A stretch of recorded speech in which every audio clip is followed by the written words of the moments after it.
Hiya, I'm Jen Ives, this is Lobotomy World, and this is my podcast, Lobotomy World. I hope you're doing okay. It's true, I've dyed my hair. If you're watching the video version of this, you'll be able to see my usual greying, messy, kind of disgusting hair is now only messy, but it's messy still, but it's dark brown. Actually, it's probably closer to black. When I buy hair dye, I tend to go for the darkest brown that they have. I'm not really very I'm not too picky about the brand. I've found a certain brand that I like, and I don't dye my hair all the time. I'm not trying to keep up with it. But every now and then I'll get to a point where I'll be like, okay, the greys are back in full force. There's more greys here than Area 51. That's what I'll say to myself. And then I'll go to a shop, Poundland, actually. I'll give you my big sort of secret, my big industry secret here. I go to Poundland and I buy their very cheap, I think it costs like £1. I think it costs £1 actually. One of the few Poundland things that you can still get for a single pound. If you're an international listener, pounds are the currency that we use in the UK. Poundland is like a discount store, boutique where you can go to buy batteries, stickers. What else can you get there? Chocolate bars, noodles. They sell like packets of noodles. Some of them have frozen food, actually. I've tried some of it. I have to admit, it's not very good. But they also sell like branded things too, which are like all right. They sell homeware. They sell that you might be able to buy an apron or some cookie cutters. It's that kind of stuff. Poundland really comes into its own during holiday times, like festivities. Like if you are celebrating Easter, you better believe they'll have Easter eggs. And they won't just have Easter eggs, they'll have Easter accessories, Easter decorations, those little chicks that come in packs of 6 or 12. The little fun chicks with like the wonky eyes, and you can like just put them around a nativity, not a nativity scene, but like a crucifixion scene for Easter time. Did you ever have to do that when you were at school? Did you ever I went to a South London primary school, and we used to have at Easter, Easter diorama competitions. So you'd get like a shoebox and you'd have to like fill it with grass and eggs and chicks and possibly even the Christ child, but as an adult. Christ child, but as an adult. And if you won, or you could also wear an Easter bonnet as well, which I used to love doing. And then if you won, you'd win like an Easter egg or something. And I would always win. I would win quite a lot because I would get my mother, who I loved very much, to help me, to do all of it for me. And it wasn't like I was going to her and saying like, come on, we need to win, Mum. Can you do this for me? I would just be like, I just want a bit of help. But she would get so into it. My mum was a creative lady. She was great at making cakes. Some of the best cakes I ever ate were birthday cakes that she had handmade from scratch. But listen, this podcast's not about my mum. It's about my stress. As I was saying, I have many grey hairs. I don't know why I went off on an Easter tangent. Then we're nowhere near Easter. I feel like I've just always got Easter on the mind. I'm a big fan of Easter, not from a religious point of view. I'm not religious. But I just think it's the best holiday, because it really centres chocolate. And I love Easter eggs. And I think they are probably the ideal way to consume chocolate. I love a chocolate bar. I'm not going to turn down a chocolate bar. I'm actually really into Kinder Bueno at the moment, which has always been a chocolate bar I've never been that fussed about. Not because I don't like it, just the packaging never appealed to me. Kinder doesn't really appeal to me. Obviously, I like a Kinder Egg as much as the next baby, as much as the next dumb little toddler. I love a Kinder Egg. But some of the other Kinder chocolates that I've had, I've not been very impressed with the quality of the chocolate. But let me tell you something, these Kinder Buenos, they're nice. They're nice. And this podcast is not sponsored by Kinder Bueno, and it's not sponsored by Jesus. But Kinder Buenos are good. I mean, you get a good amount for a chocolate bar these days, and I like how both sides of the Kinder Bueno are individually packaged. It kind of means that, you know, you can at least pretend that you're only going to eat half and that you're going to save the other half for later, when in reality you do just end up eating all of it. But still, it feels good to open both of the packages. My only criticism really of Kinder Bueno, and it's not the name, because it's a great name, it's fun to say. You know, if my boyfriend ever says to me, do you want anything from the shop? I go, Kinder Bueno, please. Just so I can, I mean, it might not even be the one I want. I just want to say Kinder Bueno. It's better than Mars Bar, Snickers, Kinder Bueno. I would like a Kinder Bueno, please.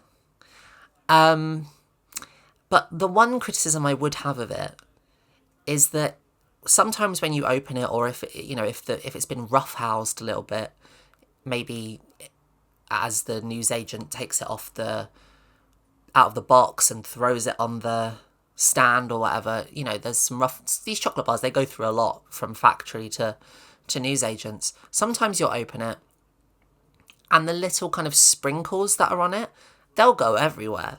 I mean, they'll go all over the place. Almost as bad as poppy seeds, if you buy a poppy seed loaf. And here's another thing, you don't see poppy seed loaves very much anymore, do you? I've noticed this. You know, I was big into Sainsbury's bread. Like, I really like Sainsbury's bakery. I think they're one of the better ones. If you're comparing the supermarkets, to me Sainsbury's is sort of like a really good sweet spot. You know, it's not too expensive. It's not like your M&S's or your Waitroses. It's not crazy, but it's not like, you don't feel like they're cutting corners, as you sometimes do feel with kind of like your Lidl. Not so much Aldi. I like Aldi, although they're probably both the same and it's probably psychological, but Sainsbury's is good. And I particularly like their bread. I remember when everyone had bread fever. If you're not old enough, you might not remember bread fever. But it was a huge thing. It was like Beatlemania.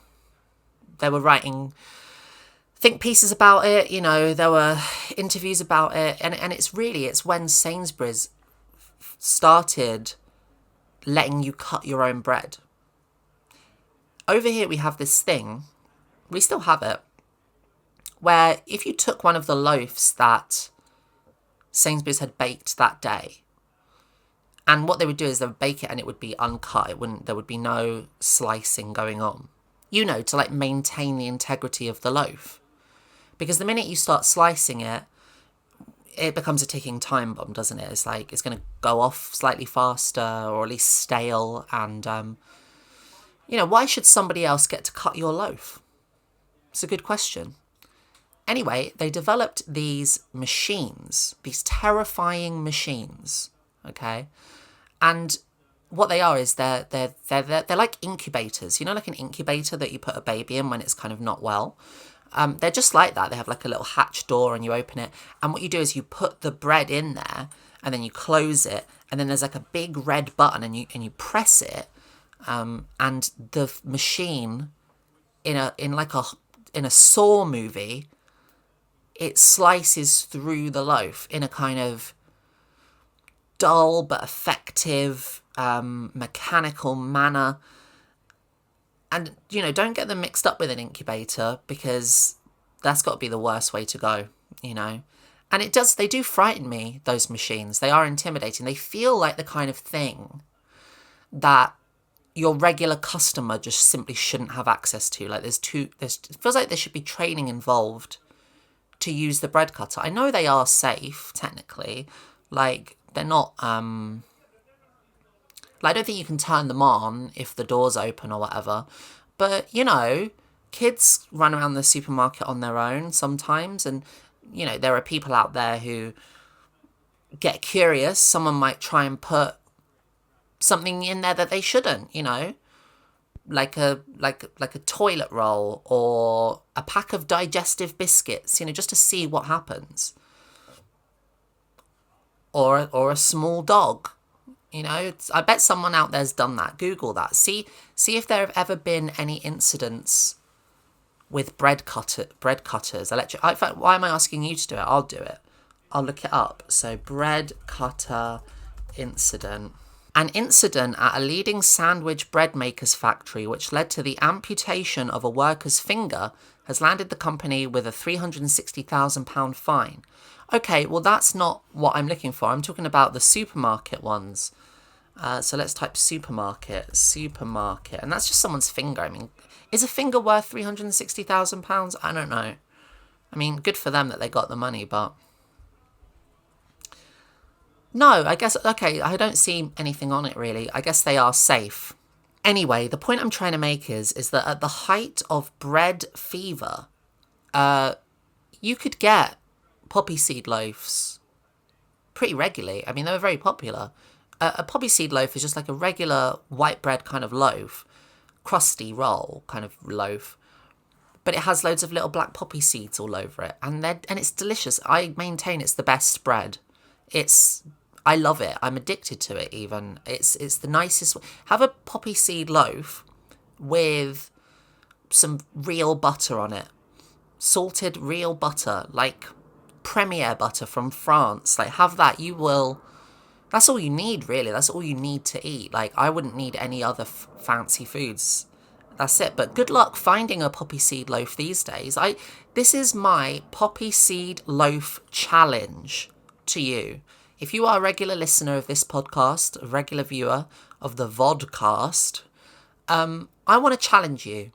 Can you get a poppy seed loaf anywhere near you? Because I've been in Sainsbury's, Tesco's, even M&S, and I can't find a flipping poppy seed loaf. They're out of popularity. They're not loved as much as they used to be.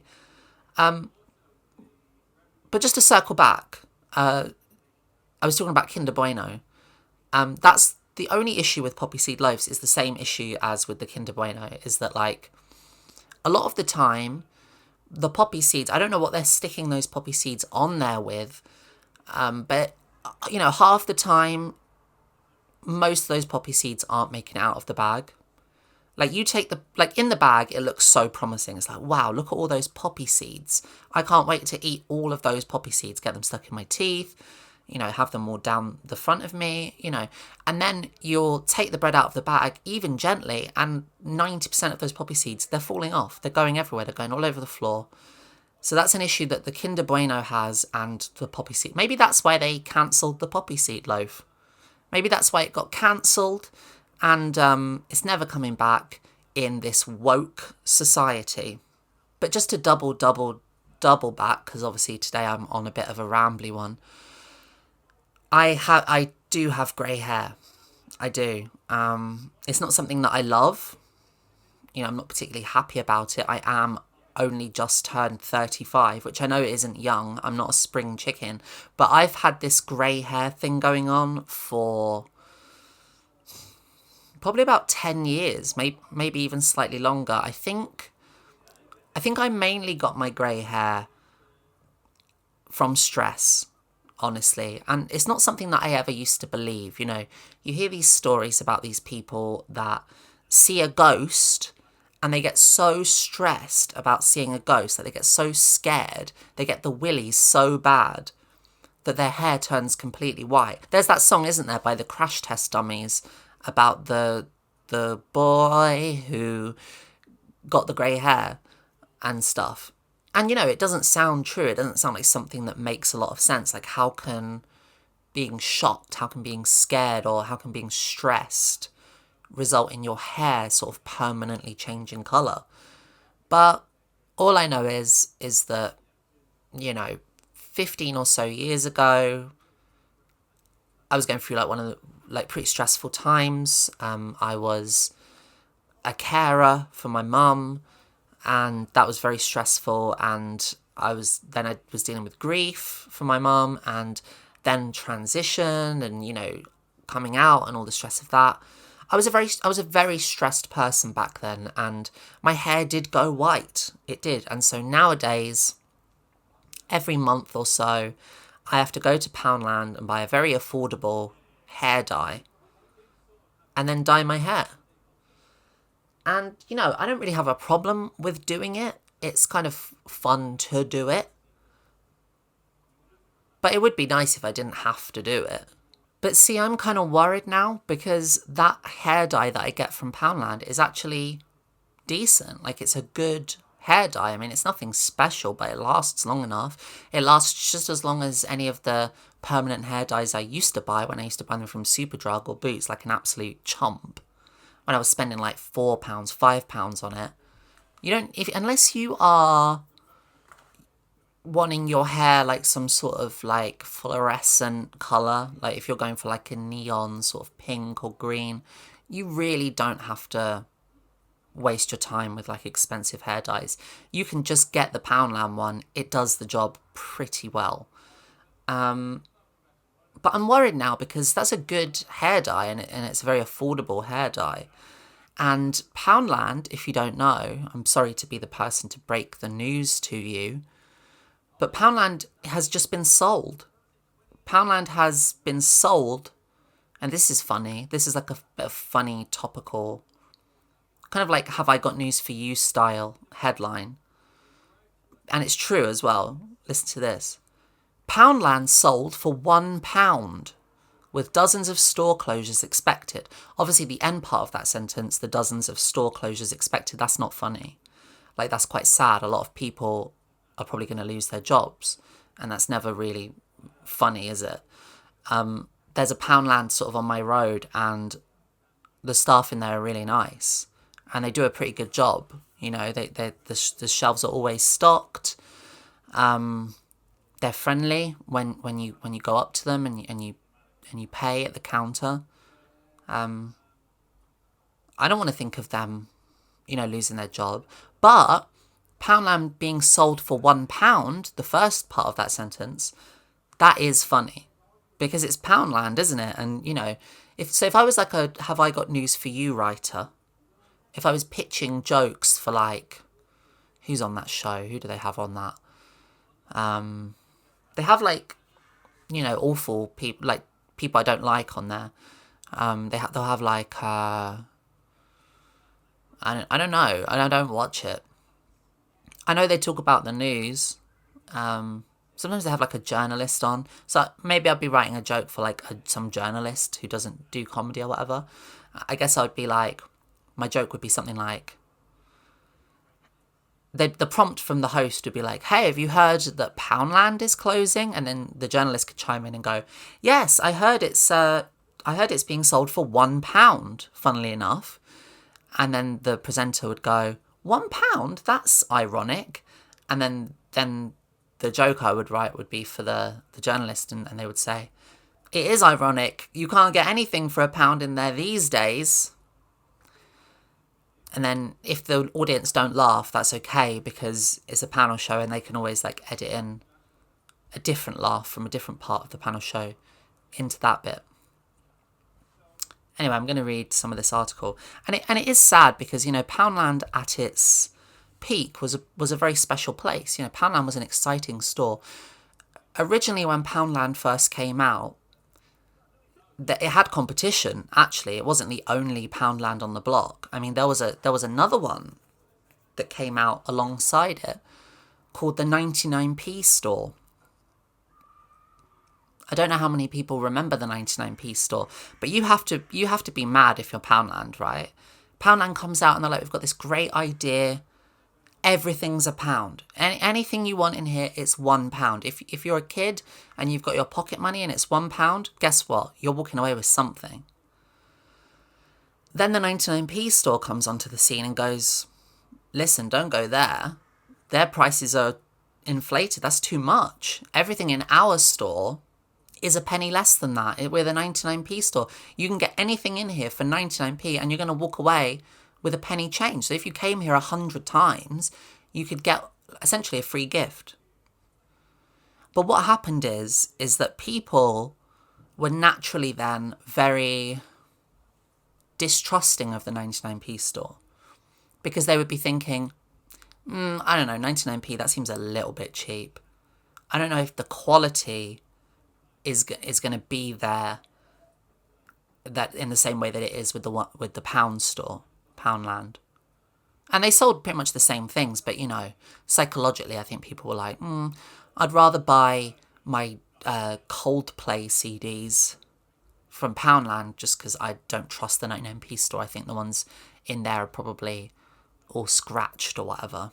And I'm telling you, that was the wild thing, is that, like, Poundland, just before, when it got to its peak, like, just before it stopped all just being a pound and, you know, the economy stepped in, I guess. Poundland was selling some crazy things for a pound. Like, it genuinely was crazy at one point. Like, for example, Poundland sold DVDs. And a lot of those DVDs were rubbish. Bad DVDs that you would never want to watch. They used to sell videos before that, VHSs. I bought a couple of really good videos from there. I think I bought Donnie Darko on VHS back in the day. I think I bought a CKY, maybe CKY2K, the kind of early precursor to Jackass. I must have bought more than that. I bought loads of stuff from there. But Poundland, towards the end, it had Blu-rays. And I know you're not going to believe me. You're going to say, what are you talking about, Jen? What do you mean? Pound? You can't buy a Blu-ray for £1. And I'd say, yes, you can. If it's a Blu-ray of Alan Carr stand-up comedy, or if it's a Blu-ray of Forgetting Sarah Marshall, then you can get it for £1.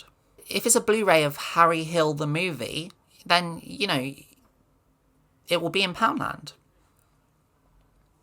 But yeah, I'm gonna miss Poundland if it goes away. I mean, Poundland's good, especially if you need batteries. No one wants to buy batteries from Co-op, or I was gonna say Dixon's. I don't think Dixon's is Curry's. No one wants to buy batteries from there. We know they're too much. If you go to Curry's, 2 AA batteries is gonna be about £5. If you go to Poundland, you can get 1,200 AA batteries for £1. The only problem is that the ones from Curry's, they last about 2 years. Whereas the reason you get 1,200 from Poundland is because each battery only has 3 minutes of life in it. So yes, you have to keep changing out the batteries, and that's annoying, but at the end of the day, it's about value for money, okay? If there's no Poundland left, where are little kids going to get late birthday presents for their parents? Where are they going to go? There's nowhere else for them to go. So I just want to read a little bit of this story about Poundland shutting down, because I spent a lot of time in Poundland over the years, you know. Like, I've made silly short films. I bought props from Poundland. Costumes, you know, you go to Poundland.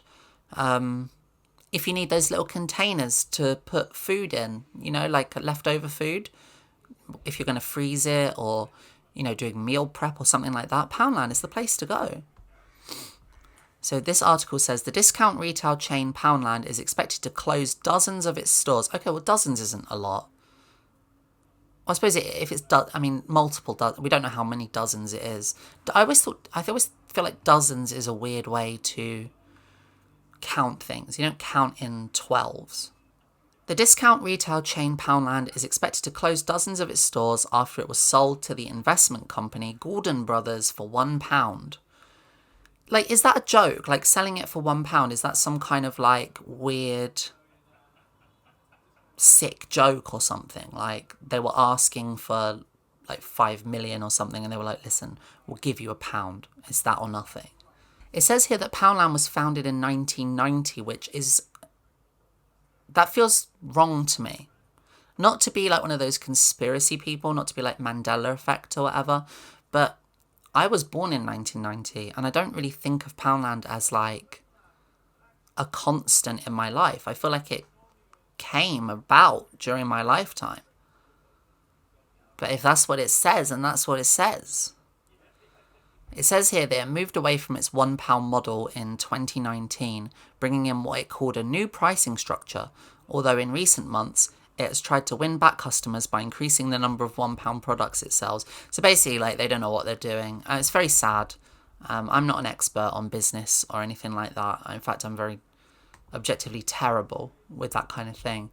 But yeah, I'm bummed out about the fact that I'm not going to be able to get my hair dye. Just from a purely selfish point of view, where am I going to get my hair dye? Where am I going to get my hair bands from? In fact, most of the products that I buy from Poundland are hair-based products. So one of the things that I would like to talk about today is, and it's a tough subject. You know, it's something that isn't easy to talk about. But I want to try and I don't want to come at it in like a nasty way. I don't want to come at it in like a kind of judgmental way too much, although it's kind of hard not to be because it's something that is not, I don't agree with it, basically. But I want to talk about trans self-hatred. I want to spend some time talking about trans people who don't like other trans people. Or at least seem like they don't. And I think they hide behind a facade of sort of like tough love. Like they think that they're the ones who are being real. They're being, you know, rational, realists, common sense. The reason why I bring this up is because these kind of people have always been around, these trans people. And I'm even hesitant to say self-hating because, you know, it's one of those terms that you kind of like throw around. I'm not trying to like psychologically analyze these people. I'm not qualified to do that, but it is difficult, for example, to watch a trans person's content who basically dedicates all their time, for example. I'm not going to name names, but there are a couple of like trans people that I've found recently. They seem to spend all of their time reacting to, on live streams and things, other trans people's content. You know, like they go through ad nauseum. That's the majority of the content that they put out is them watching and reacting to other trans people that they deem inferior,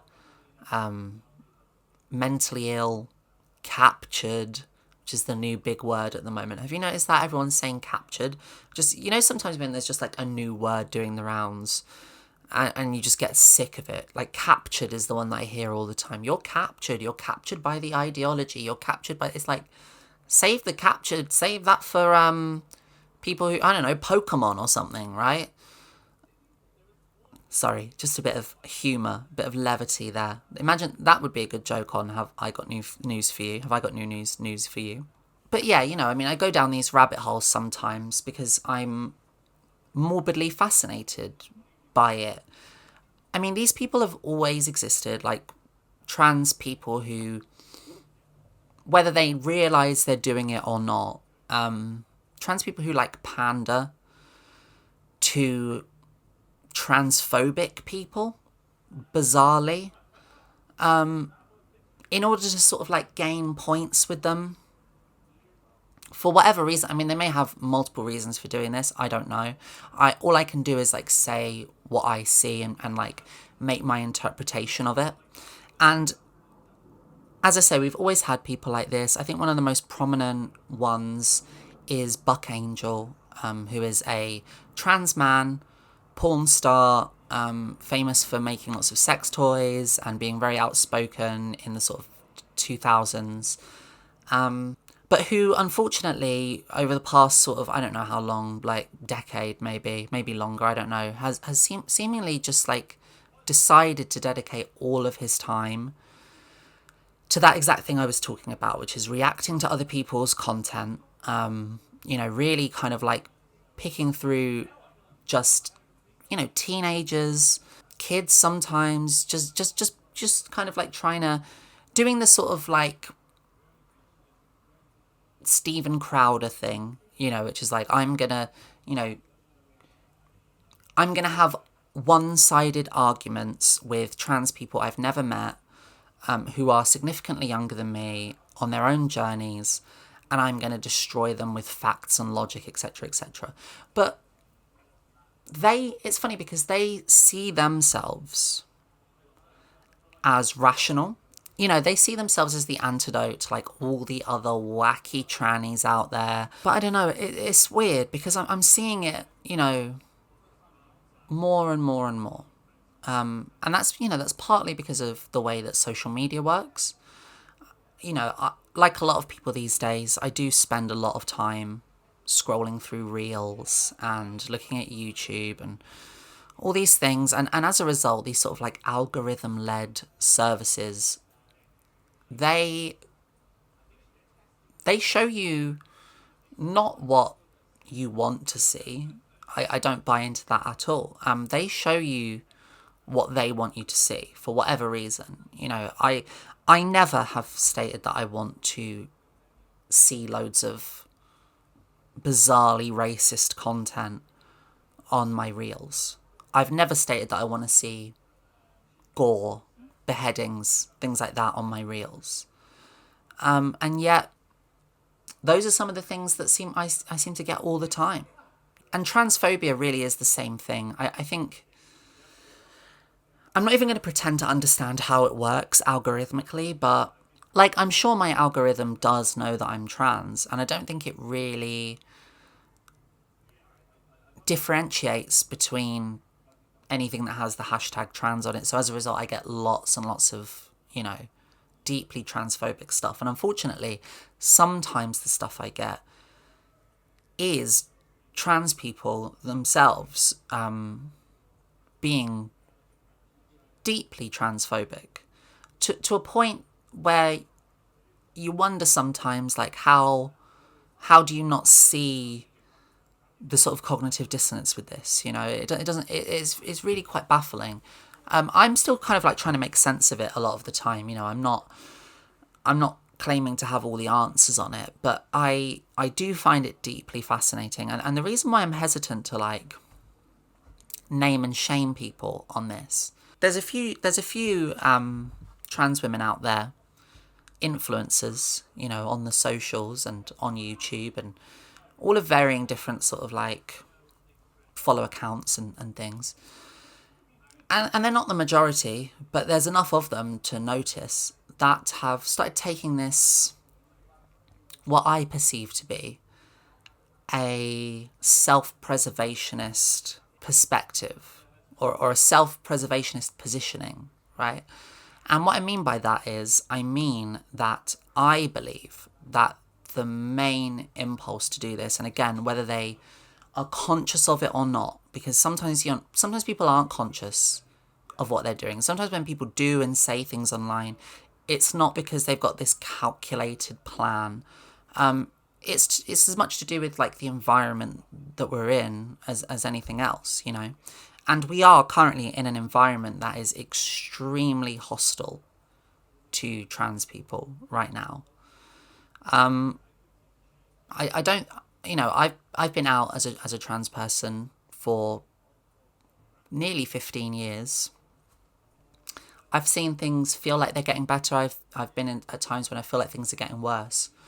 But I don't think I've been around at a time that feels quite as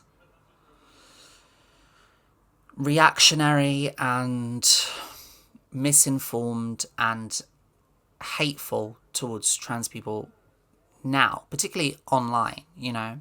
And I think that is going to have an effect, and the world is getting more and more confusing. You know, I'm not gonna like pretend that I understand everything that's going on. Sometimes I myself feel extremely lost. Like, I don't know what's happening in the world. I mean, I know what's happening, and it scares me. You know, I'm genuine with you here. I find it all very exhausting right now, very confusing, and I know I'm not the only person who feels like that. I don't pretend to have my shit figured out.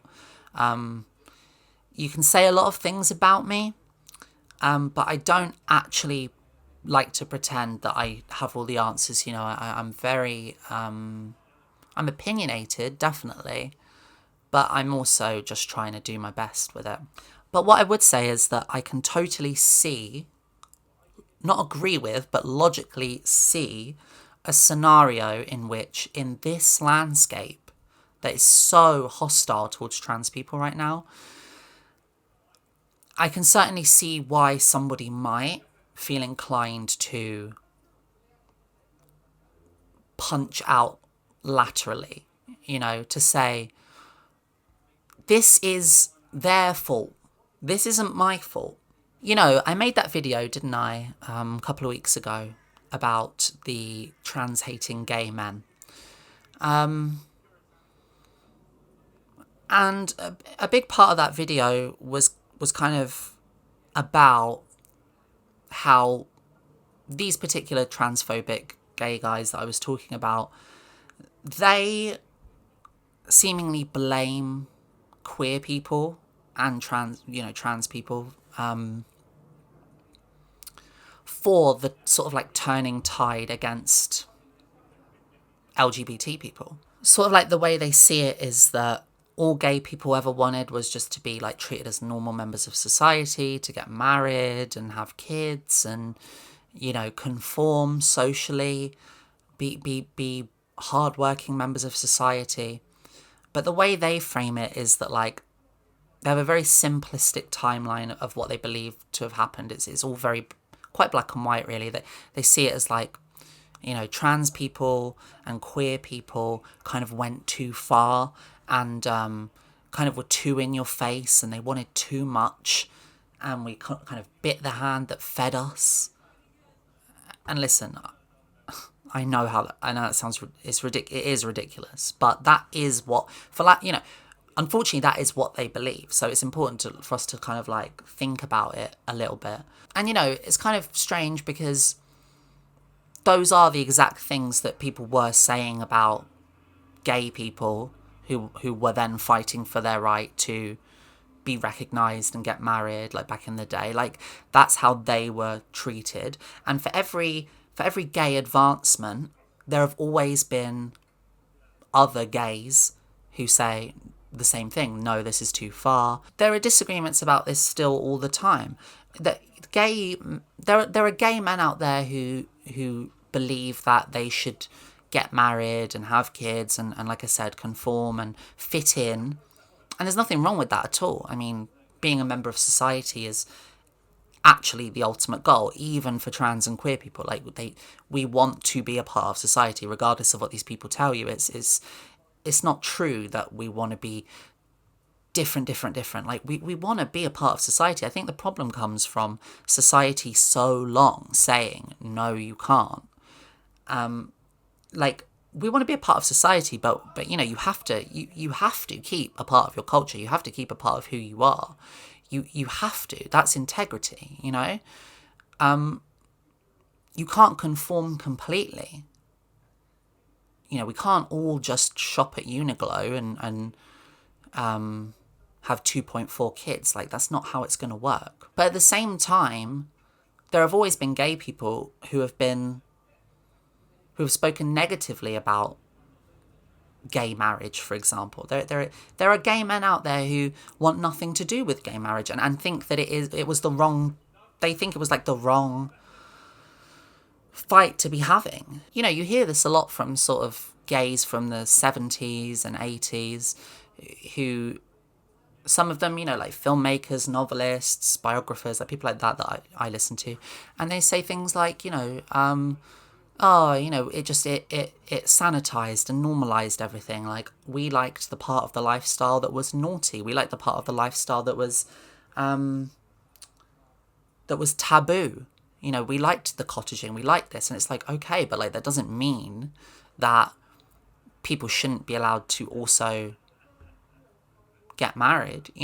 It's horses for courses, isn't it? People like different things. So anyway, what I'm saying is that it's not a surprise to me that these transphobic trans people exist. Because, it's tempting, isn't it? It can be tempting. Because, when things are confusing and things feel deeply uncertain and people are rightfully so scared, like, let's be honest here, like, there's a lot of people out here who are scared about the way the world is going right now. When you feel that, there is, of course, a temptation to find somebody to blame, to find a scapegoat, which very neatly packages your theory and makes everything seem manageable. Like if as a trans person you decide that it's all the other trans people who came before you, or all the other trans people who post online who are making trans people look bad, they're the ones who are misrepresenting us. For example, all we want to do is fit in. All we want to do is be accepted and fit in and blah, blah, blah. And these ones pushing it down your throat, they're the reason why homophobia exists. They're the reason why transphobia exists. But you have to ask yourself, is it really? Because no trans person starts their journey really as a big gobby activist, I am that, I guess. I mean, I've never really called myself an activist, but everybody seems to call me an activist. When I'm going on stage and doing stand-up comedy, I'm a comedian. When I'm writing and I'm a writer. But then when I post an opinion on the internet, I'm a trans activist, a TRA. And look, I don't care, the term doesn't offend me in any way. I think it just proves that I do, at the very least, care about the trans community. I'm not right all the time, and I'm certainly not infallible, but you know what, I care, and I'm trying. If that makes me an activist, then fine, I'm an activist, but just so you know, I've never come out of the gate being I'm an activist. Anyway, I don't think anybody really comes out of the gate with that mentality when they're trans. I think most trans people, in my experience, in my personal experience, and the people that I know, it's an incredibly daunting thing. It's an incredibly insecure thing. When you first come out, I would say that for trans people, you're never more placid. You're never more eager to please strangers than when you first come out as trans, because you're insecure about how you look. You're insecure about how you present and how people read you, and whether or not you're going to be assaulted or whatever, right? And for that reason, we kind of go around in this sort of treading on eggshells phase. And I think ultimately what it is that causes trans people to become, for lack of a better term, radicalized. And I don't necessarily think that's a bad thing, by the way. I mean, I think it's good to care about your community and be an activist for it. But I think what causes people to be more outspoken is obviously just getting tired of the everyday indignity of being a trans person. It's the death by 1,000 cuts thing. It's how long can you take it before you start to be no, I actually do need to speak out about this. But then when you do, you're held under such intense criticism. You're held on such a high standard. You have to be a representative for everybody. And ultimately, I just think when you generalize to that extent, that a lot of these self-preservationist trans people, when you I think when you scapegoat an entire community or an entire movement as being to blame for something, which they aren't, obviously, I really think that that's cowardly. And, I do get it. I don't agree with it, but I can see the sort of pipeline of it. I can see the A to B to C of how you might get there. Because, when I first came out, I this is real talk. I certainly had to deal with some of those feelings myself. The reason why I talk about this is because I can actually relate to it. I never went down any kind of path of being a doomer, I never went down the path to the extent that some of these people now are. But I did myself have to kind of wrestle with these intrusive thoughts about how I was going to be the cool trans person. I wasn't going to be like those other ones.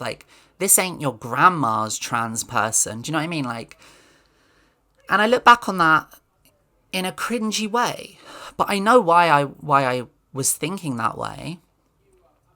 And, you know, the reason why I would think that way about it was because I had a lot of internalized transphobia and a lot of shame about everything. You know, when I came out, the people around me, unfortunately, were not, most of them weren't particularly accepting.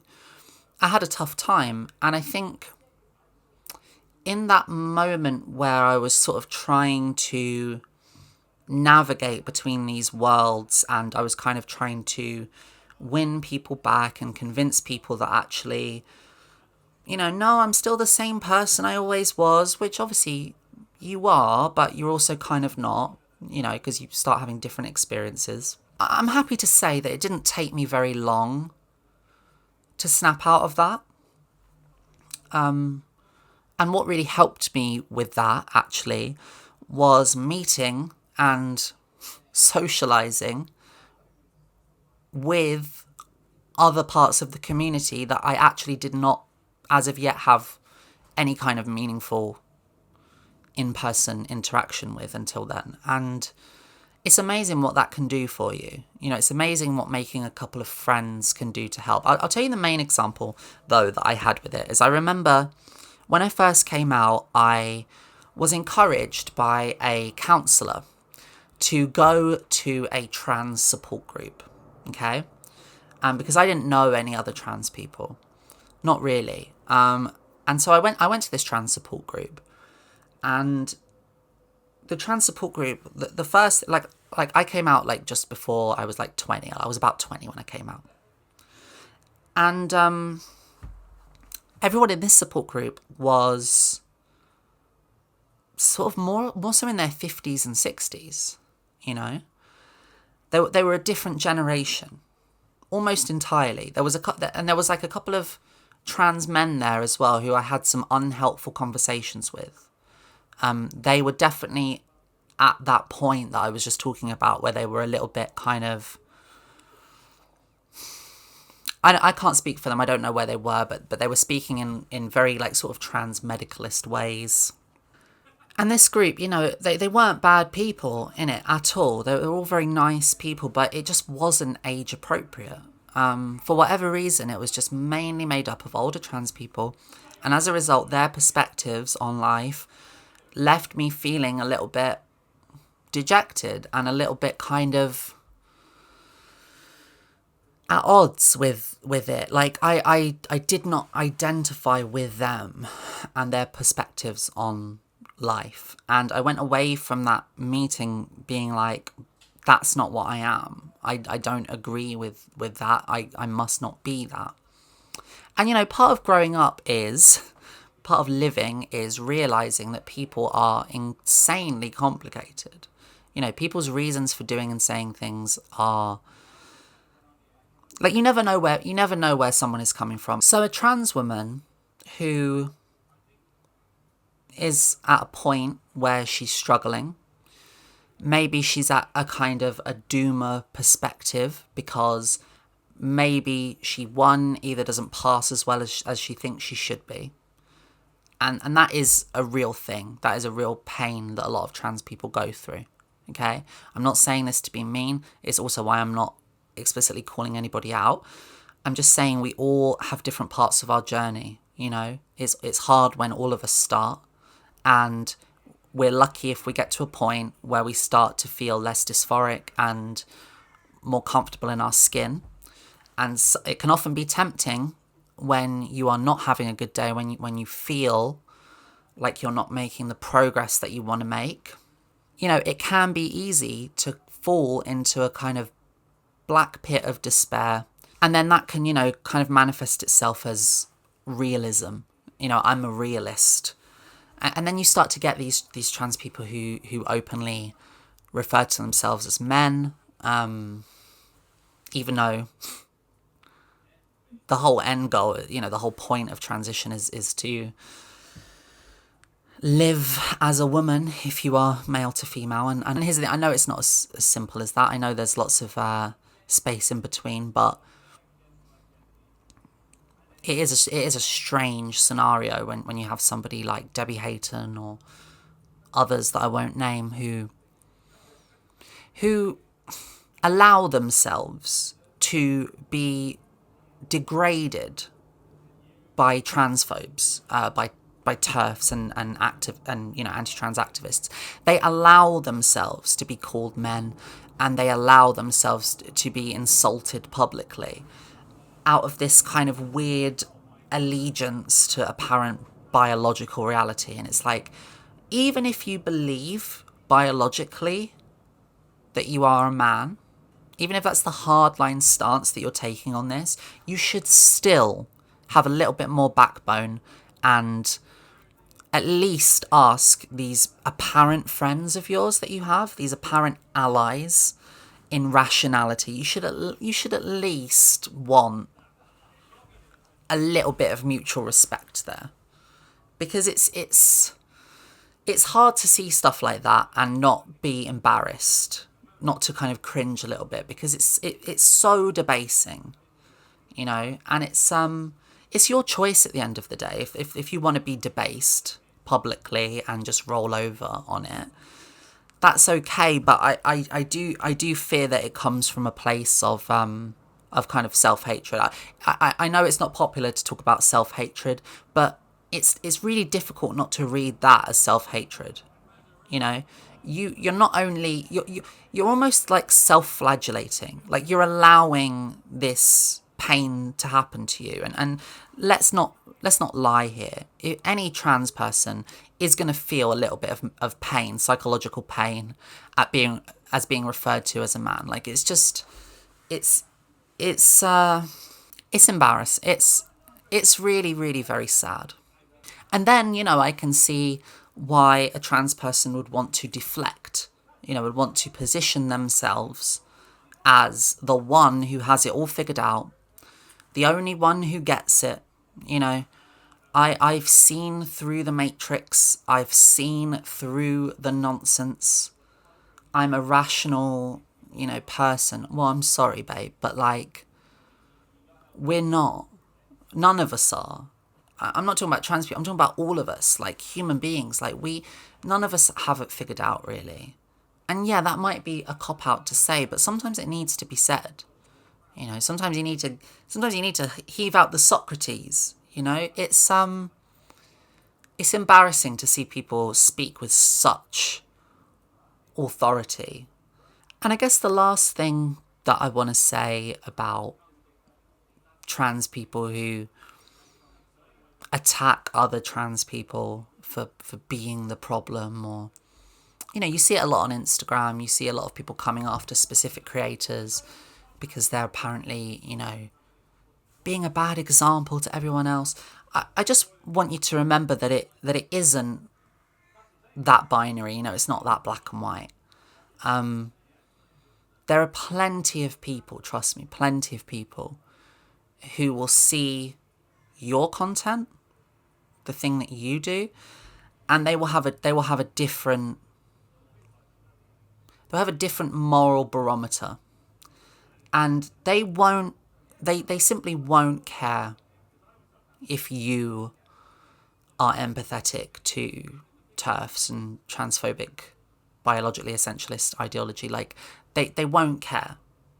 Like, they will just see you as a degenerate and a lost cause and hopeless. And when things do eventually get very bad and you think that you are going to be safe because you picked the right team, you're not going to last more than 10 minutes. You're only around for as long as you're useful, and then you will go. That's a precedent that we've seen in history lots and lots of times. That is, to me, that just seems obvious. I don't know. It's a hard one, because in my experience, it's just one of those things that takes time. Our brains change as we age, and we look back on some of the things that we say online, and we end up feeling embarrassed about them. And you may never do that. If you're one of these trans people that attacks other trans people because you think they're woke clowns or whatever, maybe you'll keep that shtick up forever. Who knows? But in my experience, the people that I've seen kind of move through and out of that, and in my own kind of journey on it, all I needed was time. I guess I'll just end by saying, if you're watching this and that is you, if you are one of these trans people who's sympathetic to the gender critical movement or believes that it's the fault of other trans people, for making us all look bad or whatever, you're more than entitled to have that opinion. But I think it would be a real shame if you continued to look at the world in such a depressingly simplistic way. And I hope that as without being patronising, sorry if this is patronising, I don't know, sometimes you have to be patronising, but anyway, I think maybe when things start looking up a bit more for you, and maybe when you start to feel a little bit happier within yourself, and maybe you start to see the effects of hormone treatment a little bit more, or family members start to come around a little bit more, or start doing more things with friends and stuff, I do think that there's hope. I think that you'll be able to come through and just sort of like be able to see the wood from the trees, like maybe see that you possibly have been kicking out maybe at the wrong group. Or maybe you won't, maybe you'll carry on down this line forever, and if so, I'm sorry, like that sucks. I wish that wasn't happening with you and to you, quite frankly, because as I say, society, the world, is in a weird place right now, and I'm scared too. But I guess I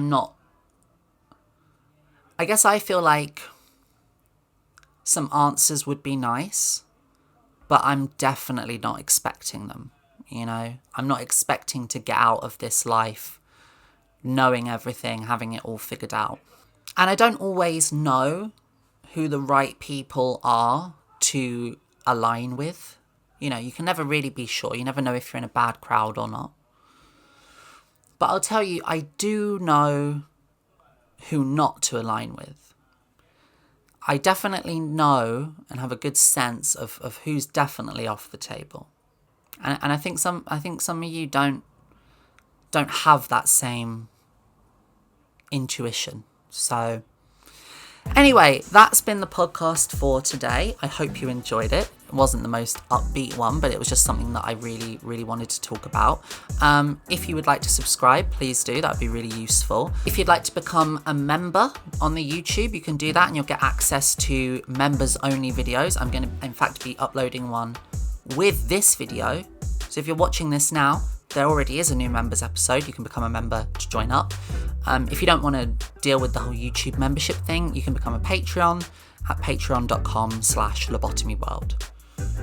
You can read the blog at lobotomyworld.substack.com, and you can follow me on Instagram at I'm Jen Ives. I'll see you next week, and yeah, let's